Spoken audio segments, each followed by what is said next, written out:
Dun, dun, dun, dun, dun, Dun, dun, dun. dun, ba-da-ba, ba-da-ba, ba-da-ba-da.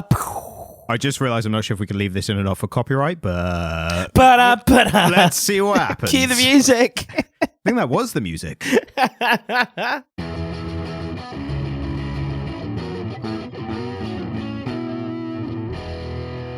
Hello and welcome back to the Comic Lyric Podcast. I'm Ryan, also known as Comic Stan. I love comic books. My co-host loves regular books, but I make him read comic books and then we talk about them in depth.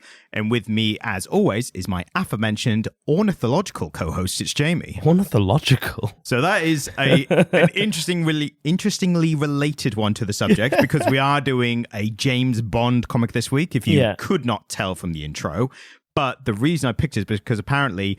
Is it Ian Fleming? He got the name James Bond from a American ornithologist. And well done. Yes. Did you do some research? I did a little bit of research, but what I also found funny was he was like, who am I going to get this name from? It's like, well, this American who studies birds. And it's like, well, the character studies birds as well if you're English. Hey, So I thought it was funny. Because Because he's a mad shagger. But as I said, we're we're doing... shagger.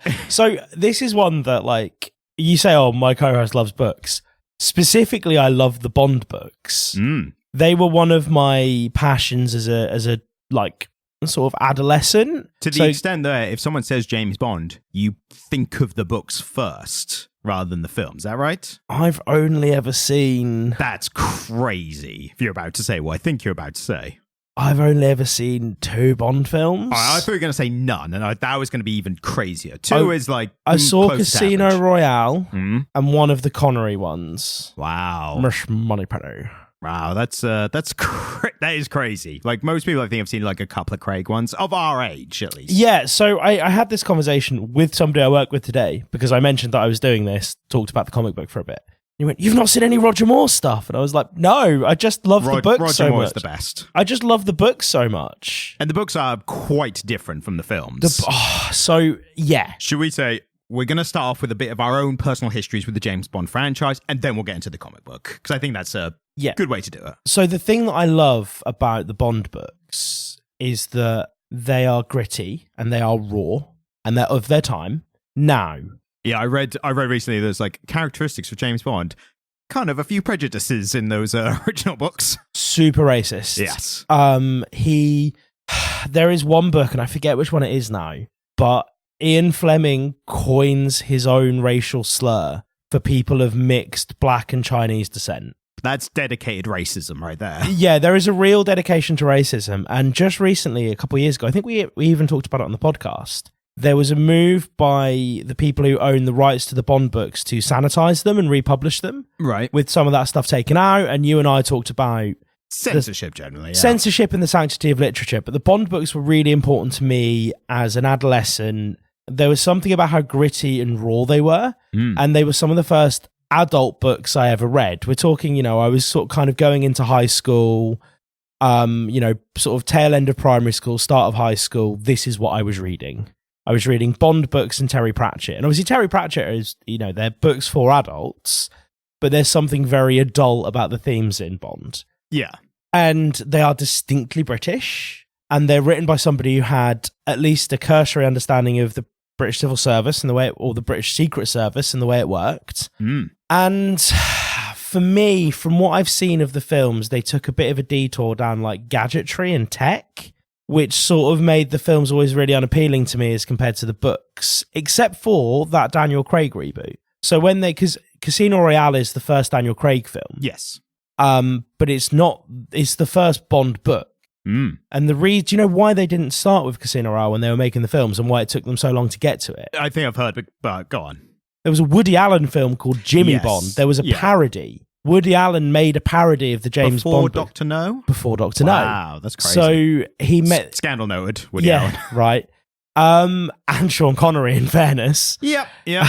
And Bond, if we're really getting down to it. Yeah, when it's fictional characters, you'd be like, that's who it's meant to be like. One of the bits I saw today was Ian Fleming, someone was talking about the prejudices of Bond, the character. Yes. And Ian Fleming came back with, well, he's not a good or a bad character. Like, the point of it is that he is literally more of a human weapon that the British government aims at people rather than like a a hero with morals or anything like that. Yeah, and he's fallible. Yes. And I think this is some of what gets lost in the films, is that Bond is fallible and Bond is chained to his vices, and Bond has kind of a tragic story.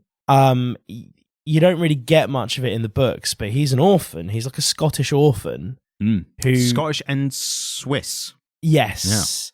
So he's got this Scottish heritage, which, you know, considering that he's often portrayed as a suave Englishman. That's why Connery was such an iconic Bond, because he sounded very suave and very intellectual, but he was still Scottish, right? So apparently what happened was, after Connery was cast as Dr. No, Fleming was still writing the books. Yeah. And the Scottish influences, he came in after Connery's cast. Oh, that's Fleming really was interesting. He's really good. And that influenced him. Because apparently beforehand, Bond generally was a amalgamation of a bunch of naval commanders and officers that Fleming knew. Bond was a naval officer. Yes. But also Fleming put just a lot of himself. If there was any gap in the character that wasn't influenced by these military people, it was just Fleming. Like, he just put himself in. Absolutely. And Fleming had been around those people. But then he had the Scottish stuff because of Connery. Something that's interesting is that he did try and kill Bond off. Yeah, that makes sense. He did, yeah. So he got a few books in and he tried to kill him off. And his gun misfired.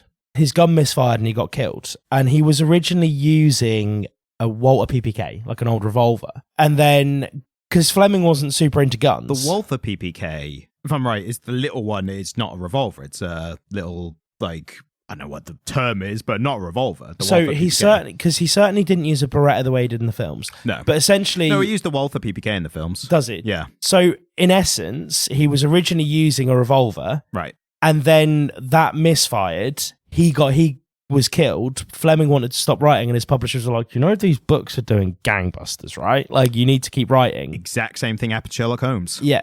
And so he reinvented Bond, and he got a gun specialist in, and that might be when he got his Walther PPK, and they were like, this is way more accurate to what a Secret Service guy would be using. He wouldn't be using a big clunky revolver. The main thing, the Walther PPK is really small. So it's more I thought movie Bond had a Beretta. No, don't. Because a Beretta, I mean, I don't want to get into too much like gender politics stuff, because I don't really buy into the whole gender thing. Bond calls Beretta a woman's gun or something like that. Nothing to do with Bond, but wasn't the Beretta always seen as kind of a lady's gun? All I saw was a quote from Bond saying that. Oh, really? Again, we don't know if that's an established prejudice or one that Ian Fleming just created because he was fond of making them. You know, in the movie Bond turned Bond into more of a snob. Like, Bond didn't care how his martini was made in the book. To be honest with you, he didn't drink that many martinis. He drank a lot of scotch and a lot of champagne. Right. That's what he drank. And he would drink a vodka martini, but he never said, I need a shaken, not straight. Like, there was none of that bullshit. There was none of that pretense. Bond in the books is like a hardened, gritty motherfucker. If you want what I think is the best Bond book, you need to just read Casino Royale. Casino Royale with Le Chiffre, and that scene where he's getting tortured, and the rope and the chair, that's all lifted directly from the book, but it's galling in the book. He's in a room for days, and Le Chiffre is just swinging a piece of rope at his bollocks the entire time, and that hard son of a bitch just takes it, and they're fantastic. Yeah, so I literally the other day saw a Reddit post. It was about Mads Mikkelsen, and like people on Reddit were talking about how hot he was, and one person said, I would love to have swapped places with Daniel Craig in Casino Royale in that chair scene, and everyone after was like, dude, Jesus Christ, he couldn't walk after that. I'm assuming you're a film fan. Yeah, I loved the films back in the day. Like, it was a point where I was a kid. I went to my local video rental shop. Oh, and I would just go through them. Like a Blockbusters. Yeah, but like an independent one, so not even a Blockbusters. And whatever the ages the films were, this was like such an independent one that they were giving fucking 18s to whoever. Yeah. Like, they didn't give a shit. And I just was going through. I think I was going through specifically the Moore ones because those are the most. I've seen a couple of Connery. I don't think I've seen any of the others. So the others was it George Lazenby and Timothy something? Timothy only did one. He was the one who wore a hat, wasn't he? Maybe, I don't know. There was one, because my favorite Bond book is Casino Royale. My second favorite Bond book is On Her Majesty's Secret Service, which is kind of a rogue one because Bond falls in love. And the actor who played that Bond, so he did one film, he wore a hat because that was kind of what was cool at the time. That was kind of the fashion for suits at the time, was to have a trilby on. And it might be Tim Lazenby, but Yeah, he was the Bond for that one book, and it's one of my favourite Bond books. He's like skiing in the Alps and stuff. It's really fun. There's a interesting little tidbit for the films that is just interesting to me. But there was someone who worked. I can't be able to like bring up. Like, if you look up Thunderball and the rights to the film Thunderball, there's a thing where someone who wrote the screenplay for it, because it was an original one that wasn't based on a book. Yeah, they retained the rights to it somehow. So because they retained the rights to it, the story, and it was a Bond story, this person could sell the rights to James Bond, but only if it's followed the specific conventions of the Thunderball story or film. So apparently they tried to make a Bond film that was completely out of the rights of, I think, the Broccoli family, who owned it by this point. But yeah, they were just able to, like, imagine like Disney and someone being like, I can make a Mickey Mouse thing, but like one specific iteration, and you can't stop me, kind of. Because I know Sebastian Faulks did a Bond novel. No idea. So Sebastian Faulks is a writer, generally wrote like dramas, didn't really write action, but he essentially, somewhere there was a deal cut with Fleming's estate to write an extra Bond novel so that they had an extra Bond film for Daniel Craig to be in. Yeah. They wanted another book to go with this next, to basically be the source material for whatever the last or second Daniel Craig Bond film was going to be. But the remake of Thunderball is called Never Say Never Again. Never Say Never Again. And that was... It's like Die Hard 2, Die Harder, isn't it? And it's literally a remake of Thunderball. Right. But with all the same Bond and all the associated characters. So who played Bond in it? God, here we go. Fill some time, talk about the books. Yeah, the books are great, and I think one of the things that you get from the books is a little bit more depth between Bond and M than you ever do in the films. It was actually Connery, apparently. Oh, cool. So Connery did Thunderball and Never Say Never Again, even though the rights, I don't know. Again, if you're listening to this and you want, look it up, I've given you the key phrases and you can find the complete story. But it is really interesting. So this comic book. Yes. Written by Garth Ennis, right? Written by Garth Ennis. And while we're in the credits, I will bring up just the rest to confirm that it was also art by a Rapha Lobosco and colours by Jorge Sutil and letters Rob Steen. And yeah, Garth, this was the reason why this was on my radar. Yeah. I literally noticed this series when issue 1 came out. And naturally I was like, we have to wait till there's a decent amount to read. But seeing just Garth Ennis writing a Bond comic, I was like, what is that going to look like? Yeah, so off the top, right off the bat here, I like it. I loved it. Like, I thought it was really great. Enjoyed it. I liked it. I was surprised I liked it as much as I did. It was the most enjoyable thing that I've read for this podcast in the past couple months. Just in terms of readability and my like page turning. It was a really great action comic. It was paced really well, I thought. Which is one of the things that you need for a Bond novel, because one of the things that Ian Fleming did just fantastically as a writer, I don't know how he fucking managed it. Bond novels have chapters that are between 8 to 10 pages long. Yeah. You pick up a Bond novel, you read 8 to 11 pages, you've read a chapter. Like, they're all 10-page chapters pretty much. And they're all, like, Bond novels are paced beautifully. You just kind of thunder through these stories. Even when there's slow bits in the stories, like he'll be in rehab or he'll be in hospital getting better, even then stuff is happening. Like, there's always something happening in a Bond novel. They are probably some of the best action adventure novels ever written. Maybe kind of the Sharp novels get up there to them as well, which are really great. Bernard Cornwell. Right. But this was paced really well. Something that I really want to talk about is the fact that these are set in the present day. That is an interesting take. I think, is that more like a story specific thing? Because I think that's really intertwined with the kind of story we're dealing with of this one. Yeah, and one of the things they've done is taken it, because so Bond mostly takes place sort of pre-Cold War, post-World War II. Yeah, and the films just take place whenever they're released. And this is the thing, isn't it? And this is the thing I want to get into off the bat, is that one of the things the films have really shown us is how timeless Bond is. You can just disroot him from the context he was in, drop him in the modern day, and it works. But this is one of my first experiences of a very classical looking Bond. Because, Daniel Craig, there was always concerns that Daniel Craig was a little bit too muscly and a little bit too blonde to be Bond, right? And he, completely dissuaded everyone of that notion, and he was a great Bond. But this is a Bond who looks the way that Bond looks in my head. Yeah, this like I was looking at because I initially thought, oh, they've gone more of like a Pierce Brosnan look, and then when I looked up, I was like, oh no, this is how he's described in the books. Dark hair, medium build, like always in a really sharp suit. This is Bond, right? But do you know who I thought of first? Who? I think because it's drawn as opposed to live action, I immediately thought of Archer. Me too. Totally. Yeah, no, absolutely. But then again, Archer is a cartoon pastiche of Bond. Well, and what is the thing? The funny thing about Archer is you put me onto this because you told me that Bond in the books has more actually like an actual problem with alcohol. Like, is an alcoholic. And in the films, that's never touched on at all. No. And Archer, the funny thing about Archer is he's a raging alcoholic as well. And that makes for comedic bits. And so, Bond is an alcoholic. And there are times where Bond is like, you're on a mission with Bond, right? And he's been out in the field for a few days and he starts to get groggy. And like he stops making great decisions and he starts to get a bit groggy and like more aggy, and he starts to like act in ways that would be uncharacteristically like aggressive or sort of bold for a spy. And it's never really explicitly mentioned, but you go, fuck, he's clucking. He's an alcoholic who's getting the shakes, right? And you know what else I saw today as well? We're doing a little research. Apparently, the Bond in the books also smoked 60 cigarettes a day. Specifically handmade cigarettes for some. They had to stress that. But all I thought was... No, he smoked straights. Apparently, Wikipedia said handmade. He smoked unfiltered straights. Right. In the books.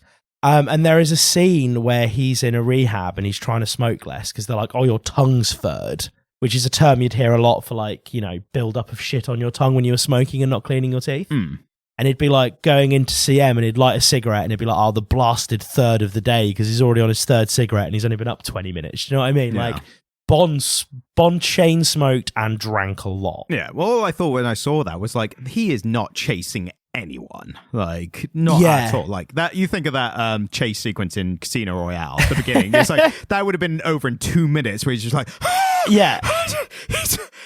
he ran a wall, he's gone. Like Bond got really angry because M made him go on to filtered cigarettes. Bloody hell. How do you expect me to work? How do you expect me to get anything done? There is a great nod in this where we will get into later, but for reasons that we'll get into, at one point he goes, I can't even bloody smoke here. And I was like, is that a thing? And then looked up. But we'll get into that. I thought it was interesting that he kind of is the movie Bond, because he is... No, he's not. But he doesn't have the explicit like alcoholism or the... I think he's an updated version of the book Bond. Oh, undeniably this isn't the book Bond. Like if you're like me and you're a huge fan of the Bond books, don't expect book Bond going into this, but don't expect movie Bond either. He's not quite as suave. He's not quite as snobby. This is kind of its own thing. Yeah. And it was really exciting for me. I was expecting Garth Ennis Bond to be grittier. Yes, I didn't know. I had expectations of just knowing Ennis's work, because for anyone who doesn't know, Ennis wrote The Boys and Preacher and Punisher Max, some of the most violent comic books. Yeah, ever. He's known to push the envelope. He's known to be gritty. He's known to be really explicit. I was expecting way more explicit sexual stuff, if I'm honest, going into it. Just because it's present in the source material and it's kind of Garth Ennis' favourite thing to write. That is violence. Yeah, he likes to write sex. He likes to write violence. There is no sex. There's only... There's brief moments of Ennis level violence. So this is, and this is one of the things that I did acknowledge. This is a more violent Bond than the books. Yeah.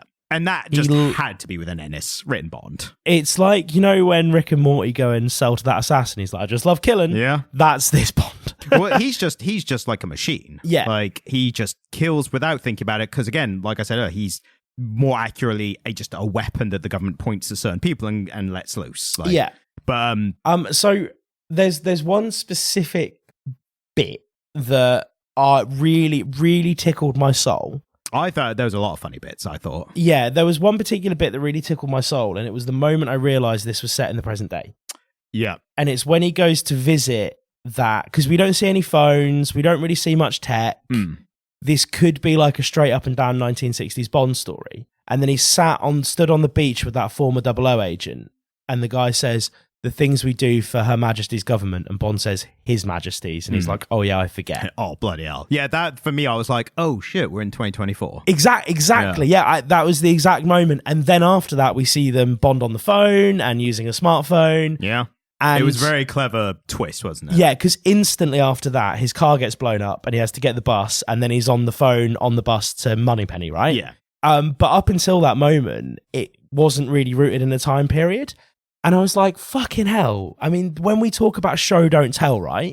Yeah. When we fucking talk about show, don't tell, that is how you do it. Great way to do it. Oh, it was a fantastic bit of exposition. And I know we complain about exposition, but I did not feel pandered to at all. That was flawless exposition, because to be honest with you, like, I don't even know if a non-British reader would even really clock that nuance. I think most English-speaking people would, because it was huge news when the Queen died. Like, it was global news. But it's different. It's different because the Queen dying is like the Queen is dead and she is a person to them and she's a figurehead. But in England, it's like our national anthem changed, the face on our money changed. Yeah.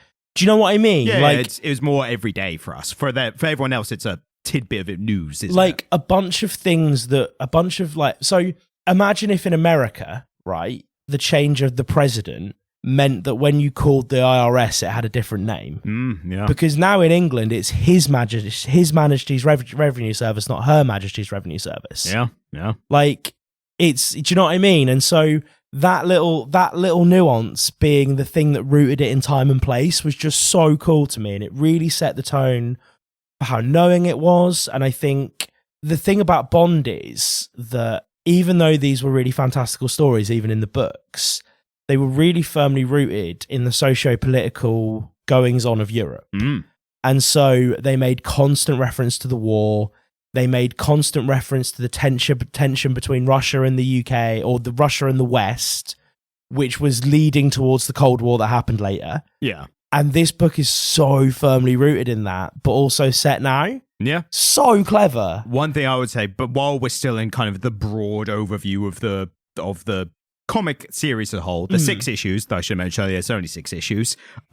Great 6 issues, though. But one thing I kind of thought of the overall story was it was somehow an accurate portrayal. Accurate is too strong a word. It was a kind of celebration of everything that makes Bond, while also actually going against a lot of the conventions as well, and actually showing him in different scenarios and trying to say it's one of these comics where if you don't know Bond, I think you can enjoy it just as a Bond story. If you're a really big fan of Bond, whether the books or the films, I think you can appreciate a lot of the ways that I can't think of the perfect word, but it's like the way it challenges some of the conventions of Bond. Absolutely. Like, I mean, one of the things that I noticed is that there are threats to Bond at home. And that very rarely happens in the books. When mostly takes place in London. Yeah, when Bond is at home in his flat in Mayfair, he is safe. And then Bond goes out and looks for a big bad. Here, people are looking for him. And that's just a completely different... it's a completely different story. Yeah. And so it really humanizes him, I think. And it made for a really fun Bond story. Yeah. And that's what I mean. It's like if you have that extra knowledge when it's kind of challenging the conventions, like one minor one in the first issue just off the bat, at one point he has to take the bus. Yeah. And it's a big deal between him and Moneypenny. It's like, James Bond's on the bus. Like, totally, yeah. And he's like, ugh. And it's so funny because he says, I'm on this thing, I think it's called a bus. Yeah. And it's funny because like, only then, again, if you haven't read Bond, you might think it's a bit funny because the caricature of the international man of mystery on a bus is just funny. But when you actually know Bond as well, you then start thinking in your head, has he ever taken the bus? And you start kind of thinking, and you think about it, he must have been undercover and, abroad somewhere and doing it. But so there's really fun passages where he's on trans-European trains. But he is on those trains because he knows that there's targets on them and he's fighting on the train. And also specifically here, he's on the bus because there's a train strike, which is hilarious as well. I love that they have him in what is a much more accurate Bond car. Because in the films, you see him in Aston Martins in the Roger Moore era. You see him in Jaguars in the Daniel Craig era. Yeah, it's Pierce Brosnan, I think. Pierce Brosnan. It's whatever car company sponsored the film when it came out. Yeah, this is it. But then, because Daniel Craig had the new Jag XK, didn't he? Mm-mm. He also had a Ford Focus, I think, at one point. Maybe. The new Ford Focus that came out that looked really sexy, like the one that the RS was based on, like a nice Ford Focus, but a Ford Focus nonetheless. Wasn't it be a hatchback? A Ford Focus is a hatchback. Yeah. Whereas the traditional, getting the shopping in the boot kind of one. But this Bond is in a Bentley Grand Tourer. He's in a big Bentley. That is what Bond in the books drove. Yeah. He had a beautiful Bentley that was modded up to the nines, but just to be a beautiful driving car. Yeah. Bond drove a Bentley and here he is in a Bentley. And for book fans, that's yummy. Yeah. Do you know what I mean? Apparently he's big into his cars in the books, isn't he? Massively into his cars. He's into and this is the thing. Bond is, I say they made him more snobby in the films. They made him more sort of suave about it in the films. Bond liked exquisite things in the books. So he drove a Bentley. He wore a Rolex. He didn't wear a Rolex because it was a status symbol. He didn't drive a Bentley because it was a status symbol. He wore a Rolex and drove a Bentley because they were the best that you could get. A Bentley was the best car you could get, and a Rolex was the best wristwatch you could wear. So that is what Bond had. Yeah, and he was just into those things. Yeah, he wore Savile Row suits because they were the best that you could acquire, right? And it's really cool that they've had these little nods to that character and we're only going to show his car for a couple panels, but it might as well be a Bentley. Has to be the car. Yeah. Is a Bentley. Yeah. Do you know? I mean, it was a modern Bentley Continental. It wasn't what he would have been driving, but it looked great, and I thought it was a really cool little touch. By the way, Garth Ennis. He's American with English heritage, isn't he? Or is it Irish heritage? Let's double check, because I do not know off the top of my head. I think we've searched it before, but let us look it up. Apparently, he is Northern Irish. Northern Irish. I knew he had some kind of, not necessarily Anglo, because Irish, but his heritage is British in some way, right? Yes, he's close enough, yeah. However, British. Irish people probably won't like that, but there you go. I was trying to find a polite way of saying, talking about Ireland, because I don't want this to be an episode about the Troubles. Yeah. You're part of the Empire, so there you go. Oh, don't say that. That's definitely not what you say. All right, so starting with the arting? Yeah, if you want. It was okay. Yeah, I've not got much to say about the art. I wasn't even going to talk about it. The only reason I talk about it is just because, I'm actively thinking of looking at it because it's not my natural thing. Yes. So I kind of consciously what is the art like? I think the drawing, the actual art is really good for all the action scenes and everything. Everything's quite clear in how it's shown. Color-wise, I did find most of it was a bit kind of grey and muted. But you want that. I prefer them I prefer colors that are a little more bright and interesting. I did appreciate it when there's certain things that contrast well, mainly light, so any kind of fire and in some scenes, specifically gunfire, it's really contrast with a bright orange color. I think the thing is, coming to this for the art is like going to an Indian restaurant for the chips. I wasn't here for the art. But I think every comic is the art could be great. Well, yeah, absolutely. And the art wasn't bad. There was nothing wrong with it. I enjoyed the panels, I enjoyed just how they were drawn and told the story. Again, this is one of those, and I think you probably have this experience more than I do, where you are just enjoying the story so much that you're not really that focused on the art. The one thing I thought they did a particularly special job of was showing that water killing people, the Soldova, which we'll get into as part of the story. But I thought they did a nice job of depicting that and making that look visually interesting, but also the visual language of it being such that it kind of made sense that it was doing what it was doing. Yeah. There was also great facial expressions, which I think told, again, those scenes with this water thing, which we'll get into, it's showing the terror of the people in it. That kind of stuff was good for just showing what it was. And also just the subtle, conversational facial expressions, between Bond and Moneypenny and stuff. You could tell what the emotion was of, a line, not just of a conversation or a scene, but just per line, a sarcastic smile and things like that were really well drawn, I thought. One of the things that I liked, and again, it doesn't come into their characterization at all, it is purely a visual choice, but I like the fact that both Moneypenny and M are depicted as people of color. Yep. Because Just making it look more modern. That certainly wouldn't be the case in an original Bond book. No. And something else that I thought was really interesting was that we heard but didn't see Felix Leiter. Yeah, I like the nod. Do you know Felix Leiter? I know him from the films. So, is he in the films? Yeah. So he turns up in the books a lot. He's kind of Bond's American counterpart. Yeah, you saw him in Casino Royale. He was played by, God, I think his name's Jeffrey Wright, but he's like one of the American at the poker table. He's Felix Leiter. That's Felix Leiter. Yeah. Right. Cool. Yeah. So yeah, Felix Leiter, it's fun that we kind of see Bond having phone calls with him and text messages with him. Because it's like even Bond needs a colleague, right? Yeah, and they joke with each other as well, and they have like a bit of like a British American like fun rivalry kind of thing. And that's exactly how it is in the books, only through letters and like, you know, Bond will turn up in a hotel room and there'll be a note from Felix Leiter that he's managed to get there through his people in the country, and it'll be like, oh, Felix has influence here, that might be useful later kind of thing. And that you know, whenever Felix Leiter turns up, it's like that's a way for Ian Fleming to introduce an outside force that has as much influence and power as Bond does, because he's kind of part of the CIA network. See, I've just noticed how you're pronouncing the name. I always said it, possibly incorrectly, as Leiter, Felix Leiter, but you pronounce it later. I'm going to be honest with you, I've only ever seen it written, so your guess is as good as mine. I'd never seen it written, and now I've searched it, and it does look like Later, L-E-I.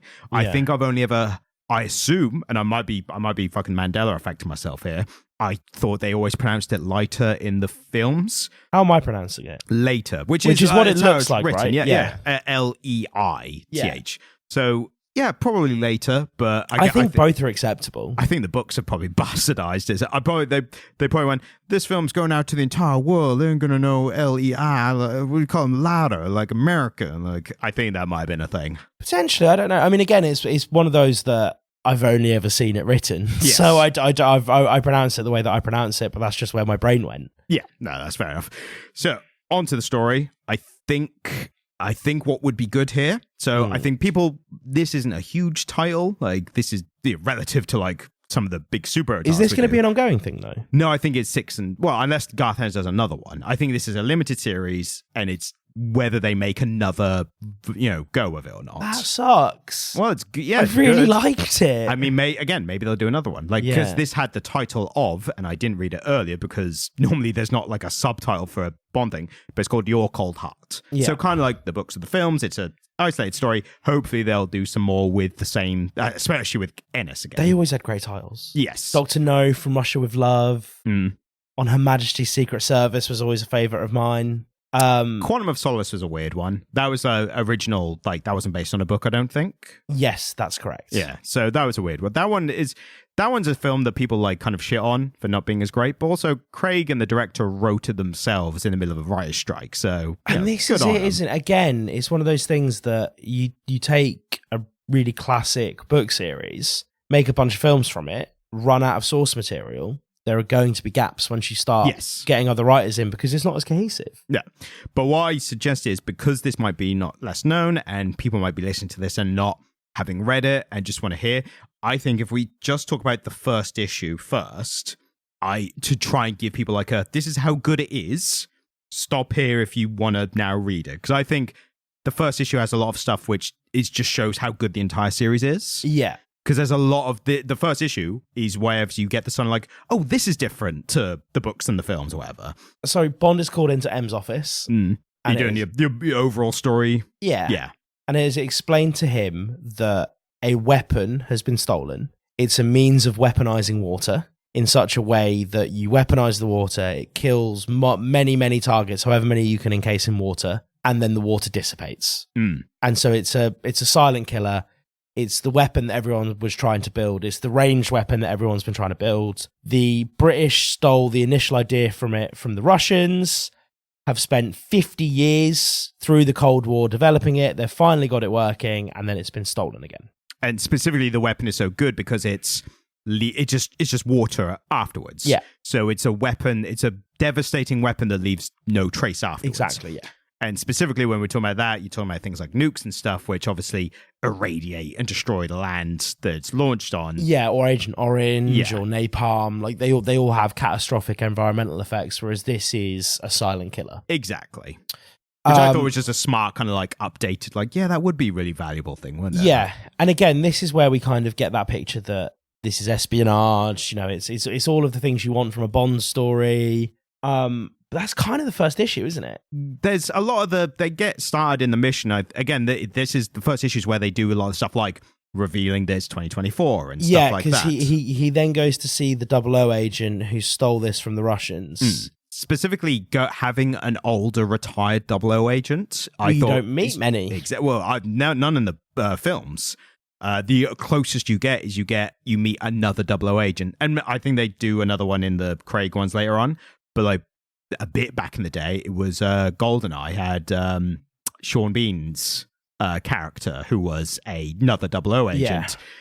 Also, it should be either Sean Bean or Sean Bourne. Pick one. You can't have it both ways. In the books, you don't meet any other 00 agents. I think the quiet implication is that the 00 agents don't even know each other. And the fact that this one's a retired one, meaning that they lived. Yeah, he didn't die, because most of them die. There's also a brief moment where this older agent is like talking about all the women he shagged on missions, and immediately I was just like, so is it a prerequisite that all 00s are mad shaggers, or is that just a coincidence of the thing? Because I mean, in the books, Bond is a top shagger. They must interview and be like, when was the last time you had sex? And if they say more than 24 hours, so like a trap door opens, they just like absolutely. You need to have gotten laid on the train ride over. I think Bond would have been like, well, you can't tell, but I'm actually having sex right now. By God, he is. Moneypenny appears from underneath the desk, wiping her face. And that joins me on another point, because Moneypenny is much better represented in this comic than traditionally known, I think. Moneypenny's quite cool in the books. But yeah, no, she's not very. I'm lying. She's really one-dimensional in the books. And in the films, she's mainly just a receptionist that Bond flirts with at the beginning of most films. Yeah. In the later ones, she was another potentially 00 agent of some kind. And I think in one of the Craig ones, I think it might be Skyfall, or Spectre, probably Skyfall, but she is an agent, and then because of what happens out on the field, she then kind of retires from active duty, but then becomes this Moneypenny role. Yeah. It's not really explained much further. It's more like an Easter egg kind of thing.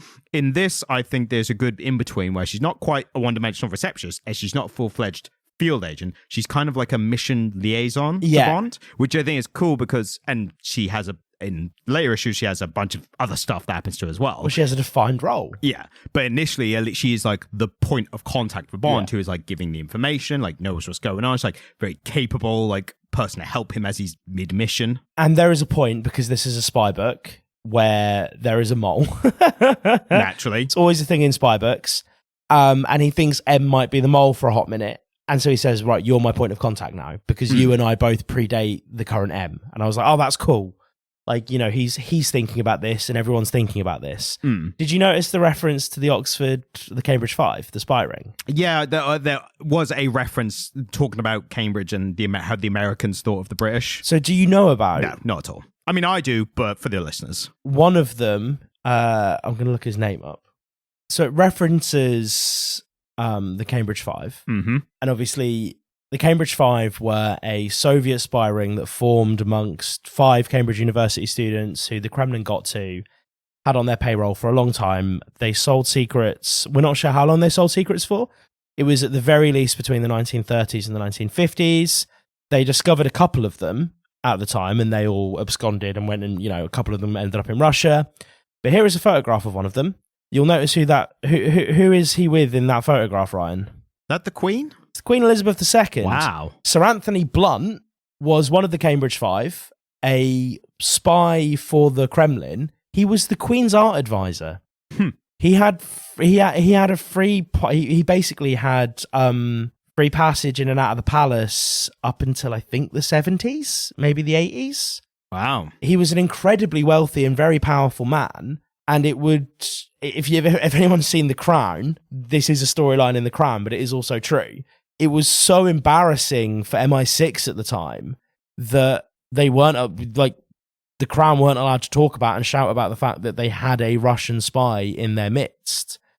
So they just had to let him sort of retire gracefully. And he was long dead before any of this came out. Wow. It only came out posthumously. that there was a spy living and working, well, not living in, but working in Buckingham Palace for a long time. And he handed letters from the royal family to the Kremlin, the KGB. And so that is a very real embarrassment for the British Secret Service that is referenced in this book. And it's obviously one that we wouldn't have known about, that Ian Fleming wouldn't have been familiar with at the point that he wrote the books. And so it's a really nice thing that they've woven into it that couldn't have possibly been in the Bond books, that just, again, it adds it that extra layer of credibility. Yeah. Like Garth Ennis did his fucking research. Yeah. And that's really cool. And how things change, because nowadays the Russian spies just hang out with the Republicans and donate to the Tory pie. Wow, fucking A. Got 'em. And speaking of writing, I think one of the most important aspects of the first issue is the swerve at the start, right? It starts off, and like with any comic or any book or anything, you're starting off and you're wondering it's a different writer for a different medium, different franchise, whatever. And what is this going to be like? How is this going to be written? And initially, it starts off straight away very stereotypical 70s-esque, like setup, dialogue, everything. Like it's Bond goes to HQ, he meets M, gives him a mission. So the swerve before that is with the dictator. Oh, yeah. So it starts off with this dictator who's talking about how his brother's just been killed by a British spy, and he knows his name is James Bond, and he's monologuing in a really to himself. Unnatural way. Yeah. And then it turns out the rest of his family are there, and he introduces his family to no one but to the reader. And like, oh, my sons who are violent killers, and my daughters who also have killed a bunch of people, and my wife who I fell in love with when she was torturing people for our cause, and my mother who killed a bunch of men who she took to bed. One of them might have been my father. And I'm reading this like, what the hell this is weird. And literally at this point, I'm like, oh, this is going to be really cheesy. And maybe I'll get a bit of fun out of it. I'm like, we must all find and kill this James Bond Englishman spy for killing one of ours, and we will not rest until we have revenge. And then he turns around and Bond's killed all his family. And I go, what the hell? Well, he turns around, Bond shoots him, and then he looks down at his elderly mother and goes, might as well. Blam. But he's killed the whole family. And that, I thought, that was very Ennis, but in a way where it actually subverted your expectations of opening the comic on the page one. Totally. And I thought that was fantastic. Because again, I just had this thought of like, it's going to be this for the whole thing. And then it happened. I was like, oh, maybe it's not. And then it wasn't. It was even better afterwards. So I thought that was such a clever way to play with the reader's expectations. So that's the first issue. I think we can just get into spoilers now. Yeah, I would say we're going to get into the whole story of the next 5 issues. If you're at this point and you haven't read it and you're interested at all, highly recommend reading it. It's by Dynamite, an odd third-party publisher, but definitely go out of your way to read it. I think the trade paperback is just come out or it's about to come out, but I'm probably going to pick a copy up. Yeah, 100% go out of your way to read this because I think it's well worth it. So, cool things that happen. Yes, the cool things are the best parts. Bond goes to space. That was the point. I made a specific note that that feels like a really ridiculous trope. Because he only goes into space once for Moonraker, and that is like one of the most well-known Bond films. But when it actually happened, it felt earned. It felt like it slowly implied. It was like something's about to happen, is ramping up, and it's M basically being like, if he wasn't a cold-blooded tool of the British government, I suspect the little boy inside of him might just enjoy the fact that he's going to space. And it cuts to him, he's just got a big grin on his face. In a rocket. In a rocket. But yeah, it definitely felt earned, because it's very grounded for the 2 issues up to that point. Yeah. And then when it gets to that, you don't go, oh, they've jumped the gun and gone to space. It felt earned. And what is cool here is that we've seen a lot of media recently where people are just in space a lot.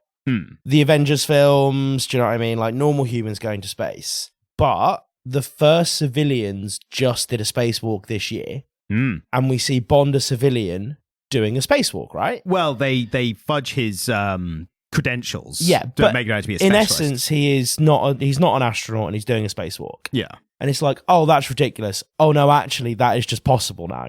Like civilians have now done spacewalks just like he is. Yeah. And so it's ridiculous, but it's also entirely within the realms of what's possible. And that is what, you know how like there's stuff that happened in the Bond films where he'd like do 360s in cars and stuff. Yeah. And Bond ended up doing all these superhuman things that are physically impossible. What I really liked about this is that it is a wacky action story, but it is all within the realms of what is possible. Yeah, I think the best way to do it is he's that kind of Captain America original comic star where he's just peak physical capability, but he's also like incredibly smart in the moment, very quick reaction time, that kind of stuff. But he's not peak physical capability, because even in this, he's punching darts the whole way through, man. Well, we don't actually see him. Did we just see him smoking? We see him smoke. I was just blanked it. He pulls a fag out, and then when he's in space, he's talking to Moneypenny. And he says, I noticed that point. He's like, I just really wish I could have a cigarette. In space. I tell you what I realized. I'm mentioning now just while I remember it, but you remind me, this kind of applies to the whole comic, but it's just so smartly written. Yeah. Like it lays like breadcrumbs and it picks them up very well. Absolutely. There's little parts like that he's talking about under this cover of being a specialist when he gets on the International Space Station, and he's talking to Moneypenny about it. And he says like, they, trying to blag that I was the specialist like M said I was. And she went, how'd that go? It's like, well, the guy I'm here to see, who is a Russian guy who worked on this secret... Polish. Polish. Well, that's up in the air, isn't it? They're like, was he Polish or... Because was he hired by Russia in the first place? Yeah. But he says, he clocked me immediately. Like Bond could tell that this guy was fixated on him more than he's just like, I'm a new guy. It's like he knows I'm here for a reason. So I suppose the broad strokes of the story as it evolves, and I do want to get into it because I think it's a well-crafted story. Yep. Bond essentially goes to space, meets a doctor who had worked on the Soldado project as it was being owned by the English. That guy then gets assassinated. There is an American who comes out. Bond has clearly clocked what's going on with her because... You're shown a bunch of animals on the space station, which you think is really weird. There's like a gorilla and a tank and stuff, and they explain it away. And then she follows him out on a spacewalk, and a snake appears and kills her. Yeah. So should we classify? Snake does appear in space. The snake is in her astronaut suit. Yeah. Sorry. Yeah. The snake is in her spacesuit. And so just when you said that, I imagine it's like we're in space. Oh, snake! Like that Rick and Morty episode. Yeah. The snake had his own astronaut suit. Absolutely. But it's really clever how it was done because they noticed that because it's cold in space, the snake is not particularly active. Yeah. And Bond is has his back to the woman. Yeah. They're out in space. Like they're literally floating in space. And she pulls out, she's got like a screwdriver or something. She's going to kill him. Yeah. And then the snake just appears in her helmet. Yeah. And Bond, without even turning around, because he's effortlessly cool, is just like, I popped him in the spacesuit knowing that someone would, knowing that you'd come out and follow me here because this is the best place to kill me. Yeah. And it's like, I think he was a bit sleepy, but I think your body weight has what's warmed him up. Your body heat's warmed him up, yeah. And it just makes all the sense of of course, the snake would be asleep because they move less and literally sleep when it's cold. Yeah. And the person's body temperature literally woke up the snake. There is a bit of what does Venom do in Zero Gravity? Yeah. There's a bit of suspension of disbelief when you're like, you didn't feel the snake when you're putting on the suit, but I'm like, I don't know how spacesuits work, so maybe... it's cool enough that I give it a bygone. It was just enjoying it in the moment. But in essence, Bond investigates it, and they're looking for a mole. What they ultimately realise is that the Russians allowed the British to steal the tech in the hope that the British would get it over the line and that they could steal it back, and that they'd allowed this to happen. Specifically because I think it was around the fall of the Soviet Union. Yeah. And they were just like, we do not have the capabilities to get this where it needs to be. Well, it wasn't the fall, not necessarily the fall of the Soviet Union. It was stolen. It was stolen in the 50s. The USSR. I thought it was the 70s because I thought it was, I latched on it being 50 years ago. So I thought from 24 it was okay, 70s. Yeah, so it was stolen in the 70s, but that's not the fall of the USSR, is it? Or post-fall where they were just scrapped. USSR fell in the early 90s. Oh, fucking hell. All right, well, whatever the state was. How did you not know that? I don't know history. You're making me second guess this now. It probably was the 90s. I just assume it was in some bad point in Russia where they didn't have the capabilities. Yeah, so no, I'm absolutely right. Right. It was dissolved in 91. So my thinking was that Russia was in a bad spot where they just didn't have the whatever Russia was like in the 70s. They didn't have as much of the resources to get it across the line. So they were like, let's just let the British steal it, but we'll orchestrate the stealing of it and we'll get it back later. And it culminates in Bond going back to the beach, realizing that the previous 00 agent was a double agent. Yes. And shoots him. Blam, straight in the head. Cold as you like. Yep. Cool story, man. Yeah. That first meeting when he meets him on the beach, and again, how it's paced, you have all this high octane, fast paced stuff going on. Both times when he meets the old 00 at the beach and he's standing in the water, Bond has to sit down, take his shoes off, take his socks off, roll his trousers up, and then gets in the water. But this is one of the things that made Bond books so captivating for me when I was a kid, is that there are these slow moments and the pacing does go that way, and Bond is methodical in the way he speaks to people. Bond is methodical. Yep. That's the thing. He's not a loose cannon. Daniel Craig's Bond is more of a loose cannon, I think. It's hard to argue because I think he's definitely more rough and tumble, but again, maybe in a methodical way. Yeah, and Bond in the books is purely, like, he's very methodical until a point, and then he's been out in the field for a week and he's starting to wax and wane and things get a bit more explosive. But the way Bond prepares for things is very methodical. And so those quiet moments and those slow moments are very typical to me. They typify a Bond book. It's what sets Bond books apart from a lot of other action fiction for me. And so it was really cool to see it here, wasn't it? The part where when he first meets the 00 at the beach and he's walking away and there's a team has arrived and setting up on the road, and as Bond's coming back from the beach, he sees the team. And what I loved, two things obviously I loved about this. First, the most obvious one is he sees the team. They are parked where he's parked his car, and he just goes.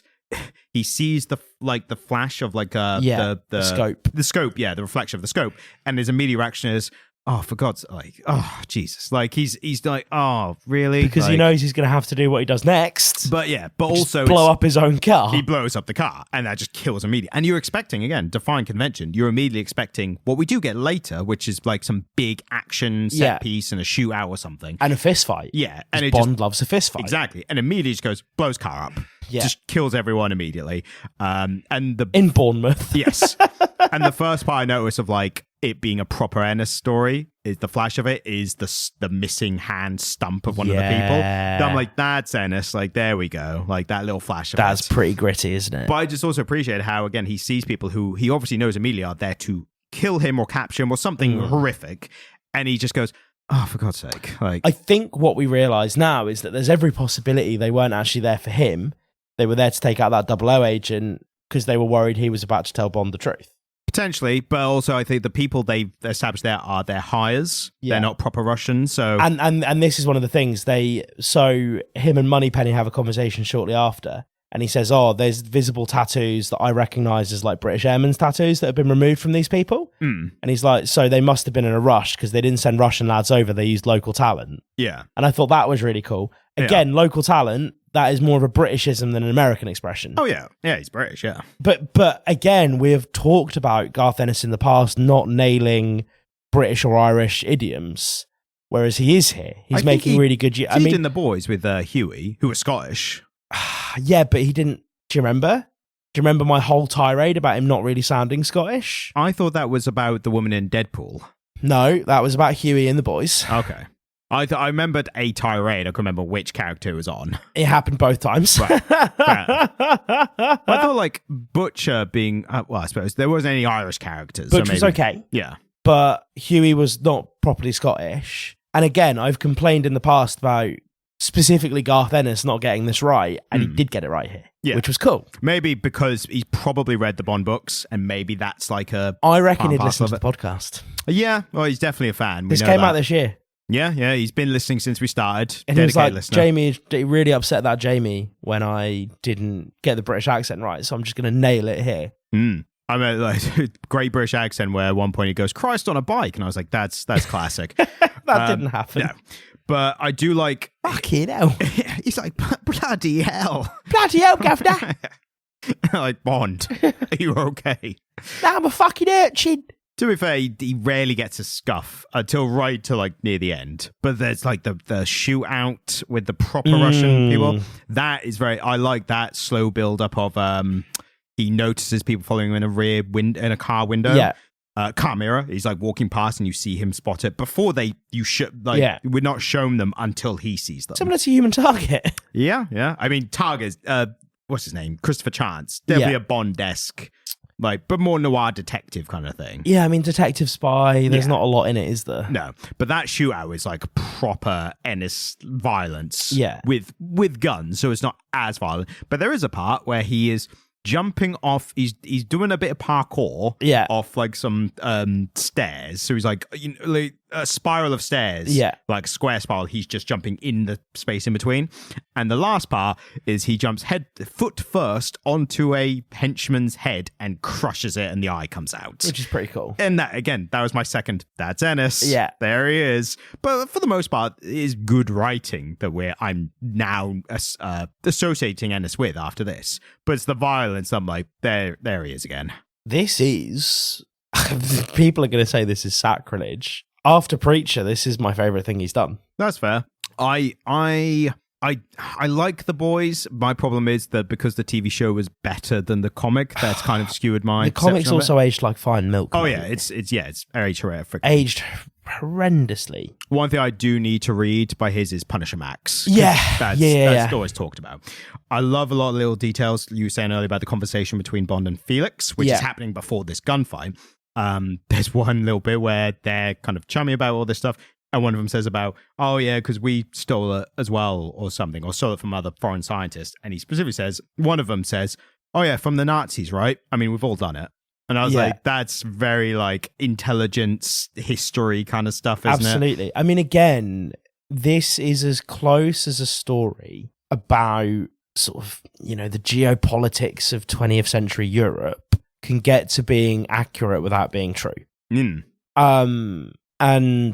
the idea of like people stealing Nazi tech, like it was German scientists. Well, not just tech, the scientists, and giving them the whole new identities, wasn't it? Yeah, NASA. Operation Paperclip. Yeah, Operation Paperclip. Do you know why it was called Paperclip? Because they would just put the new paper documents on top of the old ones and put them together with a paperclip. Yeah. That happened. It was Operation Paperclip in NASA specifically, wasn't it? Yeah. There's a great bit in Archer where they're talking about that, because one of the characters, for anyone who's seen Archer, one of the characters turns out to be a clone of Hitler. Yeah. And they're talking about like getting Nazi scientists, and Mallory, one of the characters, says like, you know how many Nazi scientists there are in NASA? It's like, walk into NASA and give a Z call and see how many of them respond. Like such a classy way to put it. But it's true. Yeah, and it's so true to life, and it's so true. And again, the Bond books were so firmly rooted in the geopolitics of Europe post-war.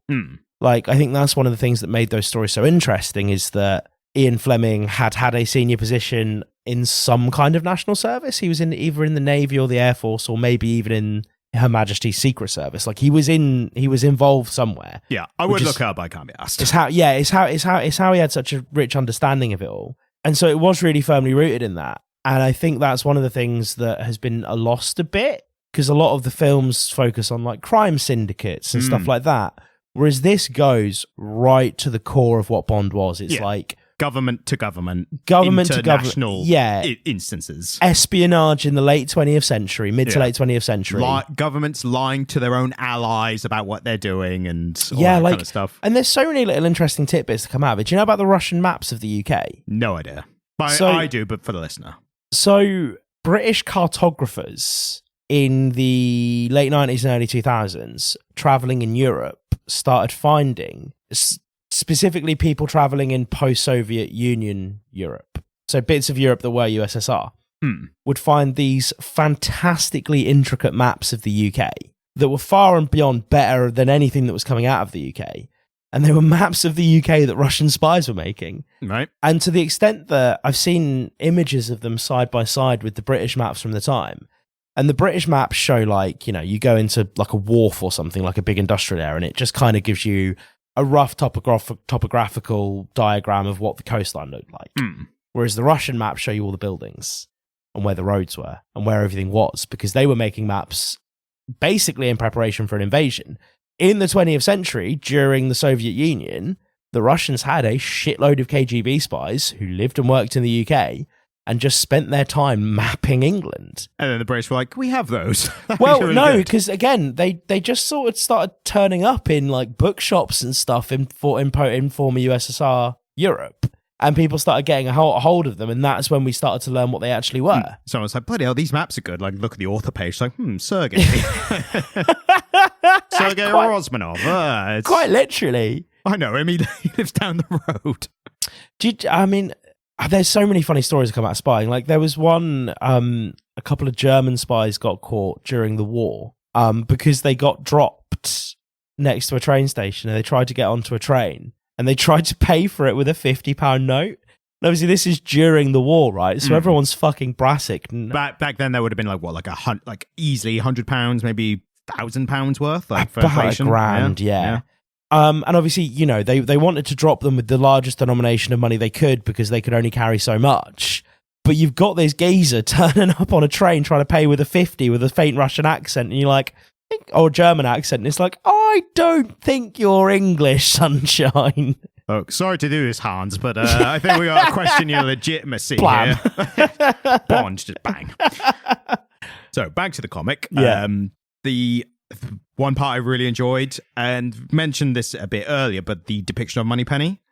She isn't just a receptionist, like, far from it. There's a great scene where while Bond's in space, she's on Earth, naturally. She's at some event, and she's kind of having her own Bond moment where she's hooking up with the guy. And it parallels it with how she looks at this guy, big, buff, muscled guy. Yeah. And Bond's looking at the American woman on the space station. Yeah. And it's like, oh, you two are like quite similar, actually. I like the idea that Bond, being the mad shagger that he is, he has this genuinely platonic friendship with a woman who's like him. Who's also a mad shagger. Exactly. And while Bond is on space, like, someone's trying to kill him. Like, there literally is a moment where the way that the Polish scientist on the space station, the way they actually assassinate him is someone takes the oxygen out of the room. Yeah. So they suffocate while still breathing. Yeah. And guess it hits the scientist before it hits Bond, maybe because he'd been in the room longer and it started before Bond went in, maybe. But I mean, maybe it's because Bond's lungs are used to operating with no oxygen because the man chuffs 60 a day. Well, you joke, that's actually a bit in Archer where someone tries to drug him to keep him sedated and he wakes up like much earlier. It's like, you have no idea how effective my body is at processing toxins. Years of training. But yeah, while that's happening, she's hooking up with this guy, and then it turns out somewhat quickly that the guy, she tries to get her phone, and even though she's got a gun in her purse, and she tries to go for the phone, and he's like, no. And then and then all the up, she's like, oh, are you into toys? And he's like, well, oh, what? Like, I was going to kill you, but you want to have some freaky sex before you die. Like, let's go for it. And then she literally just like goes in the bathroom. It's like, are you ready? He's like, yeah. It's like, chucks grenade. Well, he has a gun. He has found her gun and has her gun trained on the door. Yes. And so she just lobs a grenade in her own bedroom. Fucking so cool. Yeah, exactly. And so cool. It was at the point where I was like, you know what? If the next comic is Ennis written story of Moneypenny, I'd love that. Like, that'd be cool. I think one of the most interesting things is that she's on the phone with Bond and she's like, oh, I can't believe like the guy I was about to have sex with the guy and he tried to kill me. And Bond went, don't worry, it happens to all of us. Yeah. Like Bond, like, and this is a thing that happened, I think, more in the films where there would be like a female assassin sent to assassinate Bond, and he would know she was going to kill him, and he'd be like, "I'm probably sling her one before, though, right?" And there's on this topic a bit later where one of the jet pilots, they're dropping a bomb on the Russian place with the super weapon, and one of the pilots, she's like, "Is that who I think it is?" And then she like on the radio, he's like, "Oh, it's you." We had a wonderful night.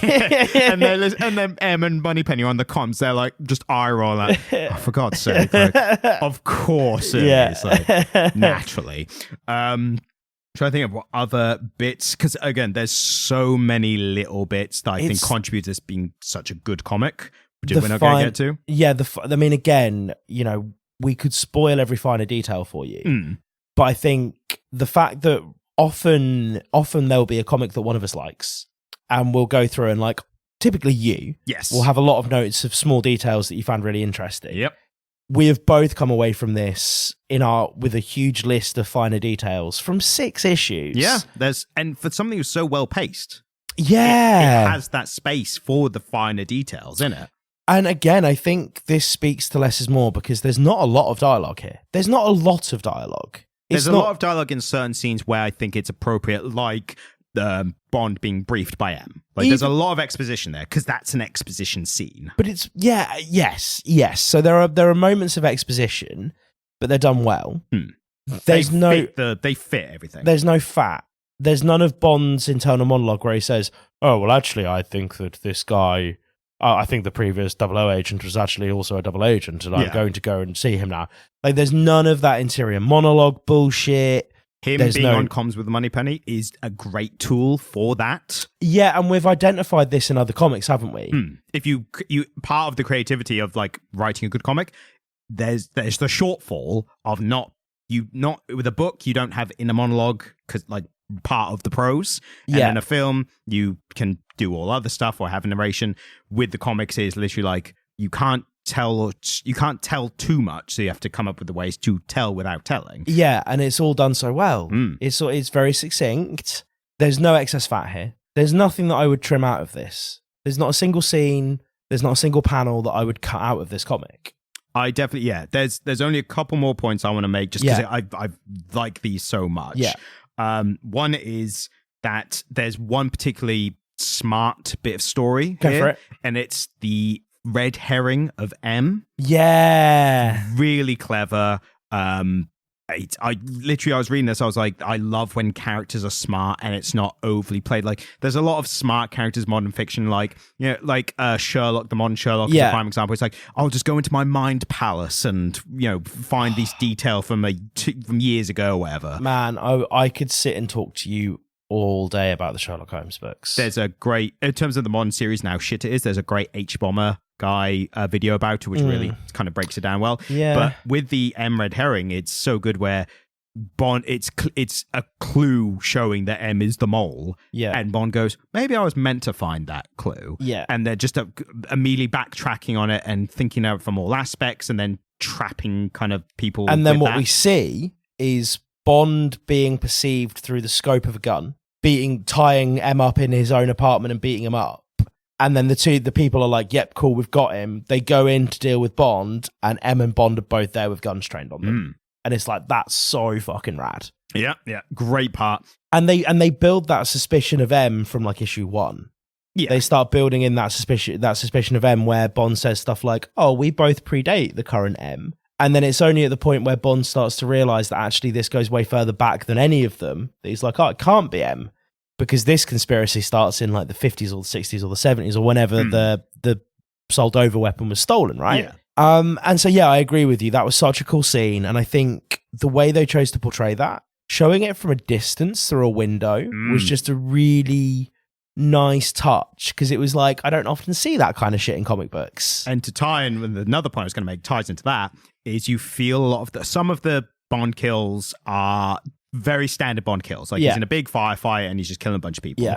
There's a couple of instances where, unlike the films, I don't know about the books, but it slightly humanizes some of the people who he later kills. Yeah. So you feel more of the weight of his kills. Yeah. So in that scene, the two Russian people are talking to each other about what's happening. And you just get a little bit of, it's not just bland, should we move in? No, let's wait. Actually, we'll move in now. There's back and forth, should we get them? Because it's not part of the plan, but if we get them, the home, base might be really happy that we got them. And he's I don't know, maybe. And this little bit of back and forth, and they feel like real characters. Yeah. And then later, when they surprise them and Bond tortures them to death immediately afterwards, you're I kind of knew those guys. Yeah. Not well, but enough that I'm a little affected by it. And in the books, I don't know about the films, but in the books, Bond is not squeamish about going native on someone. No, not at all. Bond will get in a fist fight with you. Bond will get in a fist fight. There's a really cool scene on Her Majesty's Secret Service where he takes his Rolex and he says, one of the things I love about the Rolex is that it's really sturdy and really heavy, and he takes it off and puts it around his knuckles. And he's like, you only get one shot, but you only need one. Posh brass knucks. Yeah. And he absolutely lays somebody out with his Rolex, which completely implodes on his hand. and he just drops it on the floor and he's like, did his job. And like, yeah, he's not above taking off his Rolex and using it as brass knuckles to absolutely annihilate your face. Yeah, his survival instinct is very strong, which is part of the character. In terms of funny moments in that firefight, there's a bit where he's going up a lift and he's using a guard, using one of the soldiers as human shield. Yeah. And after like a bit of time of this guy basically taking bullets for him, he's like, the guard is like, "Ugh," and Bond's like, are you still alive? That's like just lovely little bit of humor in the middle of all. Again, paced so well. It's just right in the middle of this like just gunfire. So just a little bit that kind of breaks up like the same old. And book Bond is funny. Like book Bond has a sense of humor. I mean, movie Bond does with the quips, because he'd like kill someone and make a quip about how he's killing them. But so book Bond is less quippy, but more funny. Yeah, quips definitely for the movies. I mean, I think the thing that's so interesting about Bond is that he is largely what would have been considered to be the ideal man in the 1950s. Oh yeah, post-war. A man's man. Well, yeah, I mean, I think post-war we just came out of a time when there were less men, fewer men, but also men had just had to go and be barbarians for king, queen, and country. You know, like, or king and country in the war. Yes, yeah. But post-war. And so there was more of a focus on masculinism. And I think the further we get away in the West, well, not even in the West, but certainly in England, from our last big war where men were drafted as opposed to just people being military personnel and going off to war, we have a more sort of centered and humane idea of what masculinity is and masculinism. But Bond is almost the perfect expression of mid-20th century masculinity. The core ideal of just, it's a tough job, but someone's got to do it, and I'm going to roll my sleeves up and get it done. Yeah, he's wealthy and erudite, but without being in any way effeminate. But he'll put up fisticuffs as well. Yeah, exactly. You know, he only wears Savile Row suits, and he drives a Bentley, and he wears a Rolex, but he'll have a fist fight, and he will sit tied to a chair and have somebody swing a piece of rope at his bollocks and will not tell them a thing. And like, that person doesn't exist, right? Like, and I don't even think that expression of masculinity is healthy or helpful. Certainly not in the modern era. Certainly not it's today. Why Bond has had to evolve, even slightly. Yeah, and I think this is one of the interesting things, because when you think about classical stories, they didn't evolve as quickly because the world wasn't evolving as quickly. So you look at like the Greek stories or the Norse stories or the Polynesian fucking stories, those characters remained largely static because the world remained the same. And by the time that the world had changed, people en masse had lost interest in those stories. And so they remained rooted in the era that they were written, or not even written, the era that they were told. Whereas because the world has changed so much since the 1950s, it's changed a lot, but in such a relatively small period of time that we're still interested in the same stories that we were interested in 70 years ago. 70 years sounds like a long time at the moment. 70 years isn't a very long time. And in any other period in history, it wouldn't be a very long time, right? Like, even though human lives were short, not much changed in 70 years. The world has completely changed in 70 years, but we're still talking about this same character. And so, yeah, he has had to change. Bond has had to change. I think to an extent, but also a lot of him is still the same because, like I said earlier, and I've said multiple times, he is a character, but the character itself is a human weapon. Like, he is not meant to be a sympathetic character of like, oh, I hope he all works out in the end. Like, I don't know if this is the same for everyone, if it's just me. I'm not rooting for Bond, the character, to like succeed because I like him. We root for him because regardless of his own moral standing or whatever, or the things he does, whether sympathetic or not, he's ultimately a tool by the government to stop who they deem to be worse people using their stuff, like their weapons, their whatever, their information or what have you. And that's the thing, isn't it? You know, Bond is a weapon of the government like all of the awful people that he tries to kill, but he's not trying to kill loads of people. Yeah, he's the man on the wall. Yeah, he's the watcher on the wall. Yes, and I think that's that's why we root for him. It's just because of the mission, because it benefits us and the status quo and life, and he literally represents like the thing holding the status quo together. Yeah. But what's interesting about it is he does a lot of really evil shit to maintain our status quo. And I think that's what's inherently interesting about him is it's the fantasy of like, oh, the guy who's doing it all just for us so we can keep our way of life kind of thing. Also, gunfights and cars are cool and explosions and mad shagging. And this is it. And again, I think it's interesting that it's so uniquely British. Oh, yeah. Because we don't have a lot of stuff like this. A lot of the British man likes to picture themselves as James Bond when actually they're Mr. Bean.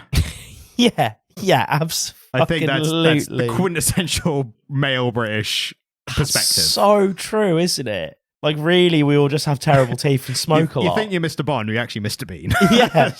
Absolutely. Yeah, you're so right. It's interesting. One last little quote that, again, I think you'll really enjoy this, is when he's talking to someone and he's talking to M and they're talking about what they have to do and where this goes, where this all leads and stuff. But I think the implication is like, it's the Russian government and we just got to find who they have, who's doing all this, kind of like who's working for them and doing all this. And what he specifically says in regards to this is, too bad, because they're talking about who might be running this, says, too bad he's not one of these scarred up freaks from the Ministry of Silly Voices. Yeah. But he says in a way where he's like, back then, you just find that bloke and kill him. Yeah. And that is like the old films, and I don't know about the books, but maybe that as well. But that is literally... Blofeld has a scarred face. Exactly. Yeah. So I think it is that reference of like how Ennis has tried to make this more, as you say, real world, realistic, geopolitics and all that. That's so interesting, because like Blofeld has a scarred up face, Le Chiffre has roomy, like Le Chiffre's partially blind and his eyes... He's got a bleeding eye or something. Yeah, his tear ducts weep blood. And that's in the books as well. And he's creepy. Yeah. Like Le Chiffre is creepy in Casino Royale. That's one thing that I found like in the modern Bond films is they're still doing this like...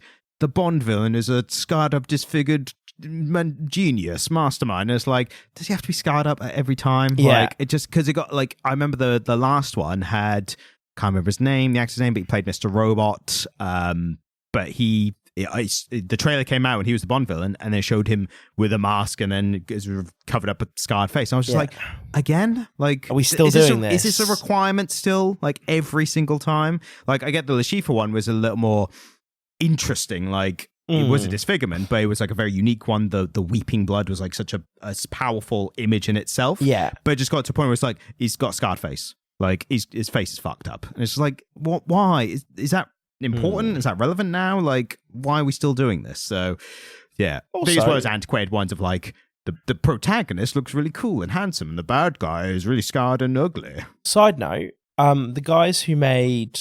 there's like a gangster video game. But essentially somebody's developing a new Bond game, but it's going to be like an open world jobby. Okay.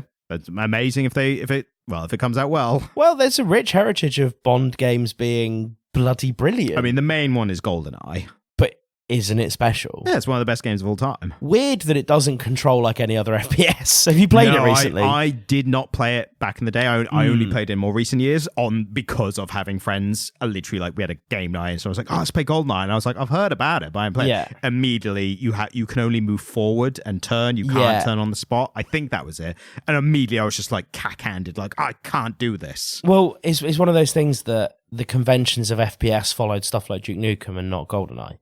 And so there's definitely a preferred method. Yeah. Like, when GoldenEye came out, they hadn't really codified what an FPS felt like yet and how it controlled. And then since then they have, and it just isn't what GoldenEye was. No. And so it's like almost unplayable now. It's like a learning curve. You have to like relearn it to play. Because I was able to play it after like half an hour or so of just, practicing it, like playing it. But yeah, you have to, like, when you first have that, your brain goes, this isn't how this goes. And you're like, ugh. But as a Bond fan, as somebody who loves the books, I think it's really cool that apparently we're just getting this treasure trove of new Bond shit that isn't just the films. I mean, hopefully. Like, it's a rich franchise they can do a lot with. Like, it makes sense to. And especially, like, spy stuff. There's not that much spy stuff. It's not... Well, I suppose it's sort of fallen out of the popular consciousness because, again, it was so relevant in the mid to late 20th century. Because it was the process by which...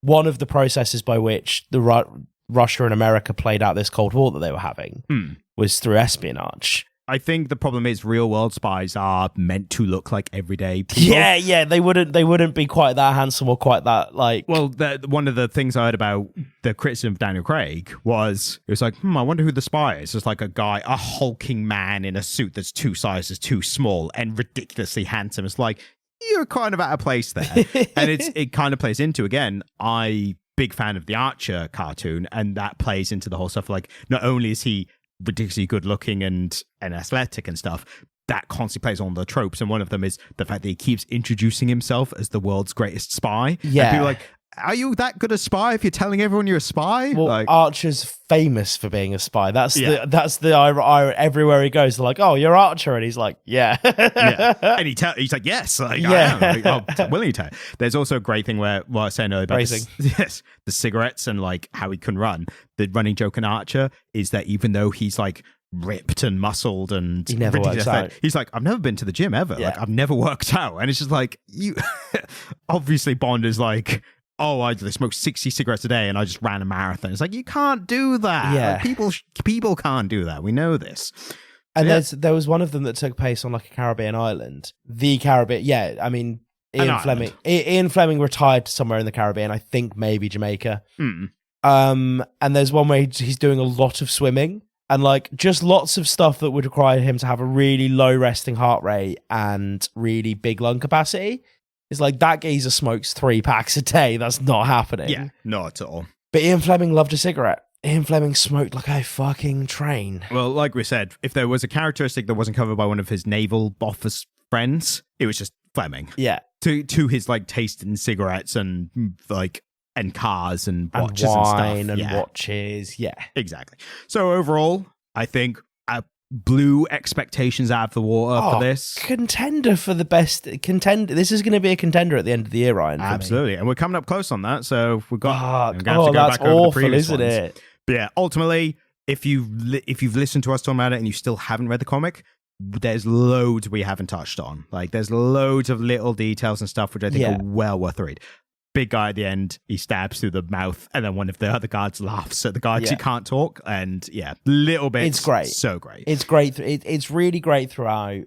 Really well researched. Really thoughtful. Demure.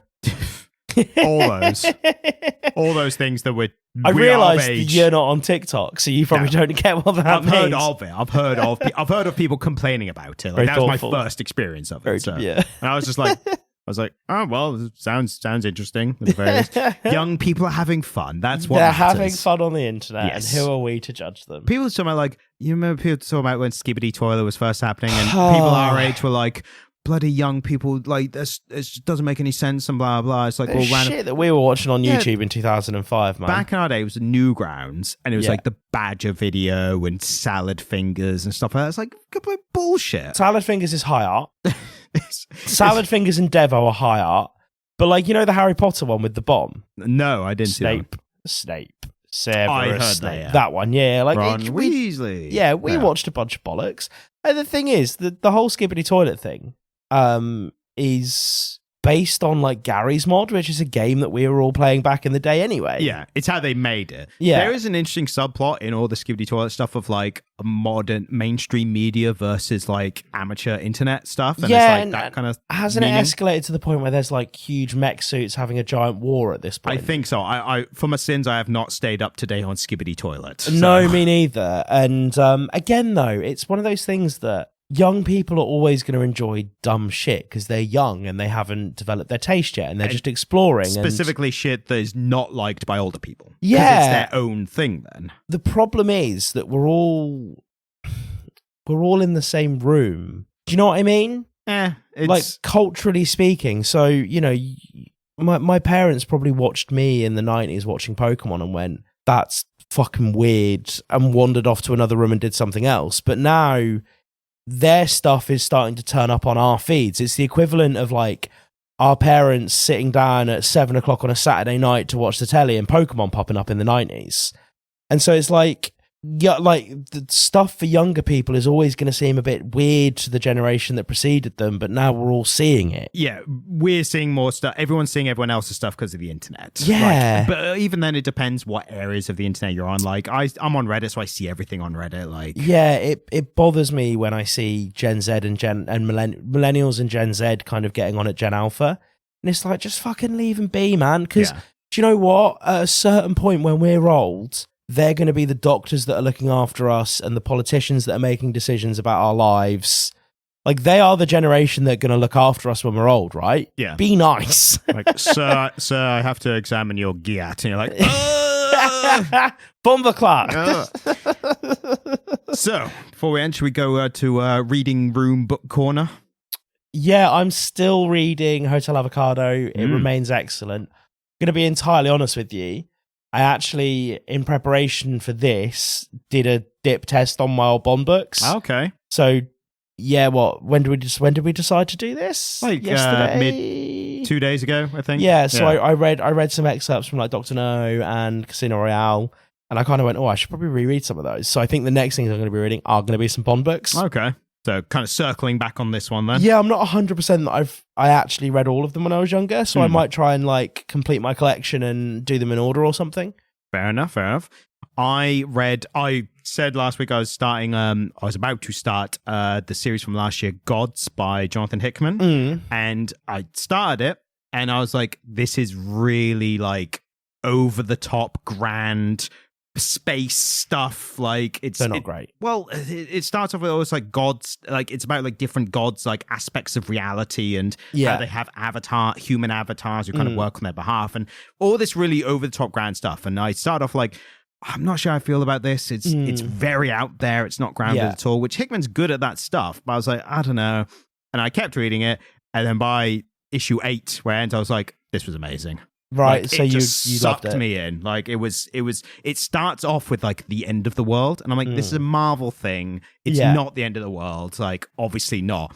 There's no stakes in There's it. 8 issues left. But then by the end, I'm like, it's about personal relationships of these characters and how they're intertwined with all these grand design things going on. And I'm like, every issue has been really interesting. Like it's so without giving too much away, it's if you're considering, try it out. If you like Hickman stuff, especially like Fantastic Four, his X-Men work, it's definitely a far cry from his Ultimate Spider-Man because that was way more grounded. Yeah. This is more like big universe. Like there's entities who represent things like Oblivion and the powers that be and the natural order of things. Like these are benevolent gods who are kind of at war with each other.